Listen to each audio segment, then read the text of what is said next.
네, 오늘은 7.4절 내용 arc length, 곡선의 길이에 대해서 공부해 보겠습니다. 구성은요, 처음에 곡선의 길이를 어떻게 구할지에 대해서 공부하고요. 이그잼플 본 다음에 그것을 곡선의 길이를 함수화한 arc length 펑션에 대해서 공부해 보겠습니다. 그럼 먼저 곡선의 길이를 공부할 건데요. 상황은 이런 거예요. 어떤 곡선이 이렇게 생겼을 때 이 곡선의 길이를 구해라 라는 것입니다. 그러면은 조건이 이런 거예요. 어떤 C라는 곡선이 있는데 그거는 y는 fx라고 되어 있고요. y는 연속함수고 x는 a부터 b까지다 라는 겁니다. 근데 이 조건은 지금 이런 곡선이지만 사실은 곡선이 꼭 이렇게만 생기진 않잖아요. 일반적으로는 이렇게 생길 수도 있고요. 이거는 g는 x는 g, y의 형태일 수도 있고 아니면은 뭐 이렇게 자유롭게 생길 수도 있어요. 이거는 어떻게 이해를 할 수 있냐면은 t라는 매개 변수를 이용해서 x는 ft, y는 gt 이렇게 t라는 매개 변수라는 것으로 x, y가 표현되면 이렇게 자유로운 형태도 됩니다. 이거를 1번, 2번, 3번이라고 놓고 세 가지 형태에 대해서 먼저 다음 페이지에 다 정리를 아주 짧게 할 거고요. 좀 더 깊이 있는 내용에 대해서 보도록 하겠습니다. 어떻게 될까요? 어떤 곡선이 있어요. 그러면은 이거 어떻게 길이를 구할까요? 사실 저는 여러분들이 좀 시간을 가지고 백지에다가 한번 해봤으면 좋겠습니다. 그동안 우리가 면적도 해보고 부피도 구해보고 그런 것을 적분으로 표현하는 것을 공부했기 때문에 여러분들이 시도를 해서 성공을 하셨으면 좋겠습니다. 네, 여러분이 잠깐 끊고 하셨다고 생각하고 지금 제가 해보겠습니다. 그러면은 지금 상황은 이런 거예요. 이 곡선을 이렇게 끊겠죠, 그죠? 이렇게 끊어서 계속 하던 대로 이 끊는 것을 계속 개수를 많이 만들면 점점 곡선의 길이에 가까워지겠죠? 그러면은 요 끄는 거에 i번째 부분을 생각해 보고요. i번째 길이에서 요 길이가 얼마나 될까를 생각해 볼게요. 요 선분이. 이거 확대해 볼까요? 네, 실제 곡선이 이렇게 생겼는데 빨간색으로는 요 선분의 길이 구하는 거죠. 그러면 이거 어떻게 돼요?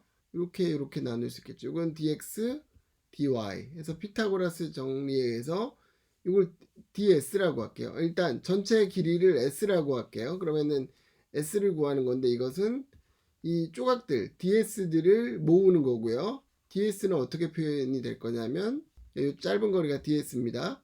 ds는 요 피타고라스 정리를 쓰면 루트 dx의 제곱 플러스 dy의 제곱이 되겠죠. 네. 그러면 다 한 거예요.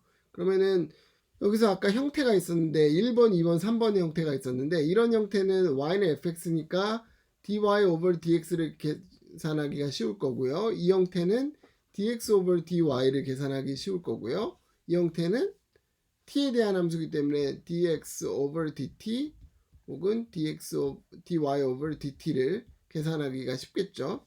그래서 이걸로 바꿔줄 겁니다. 그래서 먼저 1번으로 가면 dx분의 dy를 계산하기 쉬우니까 1번에서는 어떻게 할 거냐, 이 괄호 안에를 루트 안에를 dx의 제곱으로 나눠줄 거예요. 그러면은 나눠주고 밖에는 또 dx를 이렇게 쓸 수 있겠죠. 그러니까 dx의 제곱을 뽑아냈다고 보면 되죠.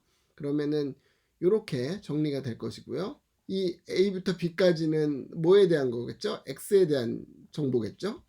그러면 그걸 좀 넣기 위해서 x 0부터 x1까지 이렇게 하면 되겠죠. 그 다음에 두 번째 형태는 어떤 거냐? dy over dx가 아니라 dx over dy를 계산하기가 쉬운 형태잖아요. 그러면은 dy를 뽑아주면 그것의 제곱 플러스 1 이렇게 되죠. 그 다음에 y0부터 y1까지 하면 되고요. 세 번째 형태는 뭐였냐면은 dx over dt, dy over dt를 잘 아는 거죠. 그러면은 이거를 dt를 쓰고 dt로 나눠주면 이렇게 쓸 수 있고 t0부터 t1 이렇게 할 수 있겠죠. 그래서 이 1, 2, 3번을 얻어낼 수 있다라는 것이고요. 기본형은 이게 되겠죠. 이게 기본형입니다. 그래서 이건 저 아무것도 외운 게 없어요. 그냥 그림 하나로부터 시작해서 이 기본형을 먼저 생각을 했고요. 그 다음에 그걸 통해서 아까 우리가 했던 1, 2, 3번 상황에 맞게 뭐 어떤 미분을 우리가 쉽게 계산할 수 있는가를 봐서 그걸로 1, 2, 3번을 만들어낸 겁니다. 특히 1번에 대해서 생각을 한다면 1번에 대해서도 리만 썸으로 우리가 정리할 수 있어요. 그래서 우리 많이 해봤었죠. 그래서 어떻게 됐죠? 이 경우에는 함수가 이런 식으로 됐고 이거를 n등분해서 x를 n등분해서 자르고 뭐 각각의 부분을 이제 더하는 거잖아요. 그러면은 먼저 n등분해서 자르면 xi들이 생기고 x0부터 xn까지 그 다음에 pi들이 생기죠. 그걸 pi라고 하고 그래서 p0부터 pn까지가 생기고 그 다음에 어프록시메이션은 요 파란 선분들의 합을 생각하는 거죠. 그러면 여기서 일단 등분이 많아지면 많아질수록 이렇게 파란 선분들의 합이 더 원래 곡선의 길이에 가까워진다라는 거 알 수 있고 그래서 실제 곡선의 길이는 파란 선분들의 합의 극한을 취한 것이다 라는 것이고요. 그래서 이제 파란 선분들의 합을 생각해 보면은 델타 x의 차이의 제곱 플러스 y의 차이의 제곱의 루트죠. 근데 차이는 델타 x 원래는 델타 x i인데 델타 x를 다 동일하게 잡는 게 리만 썸의 기본형이라 그랬잖아요. 그래서 이거 델타 x라고 쓸 수 있고요. 다 동일하게 델타 xi를 잡았다면 그다음에 델타 yi는 델타 yi가 될 거고요. 그래서 요 식에서 이제 델타 x를 빼주면 안에는 뺄 건데 그래서 요거를 변형시키면은 f 프라임 xi 스타의 델타 x가 되고요. 요런 xi 스타가 존재하고요.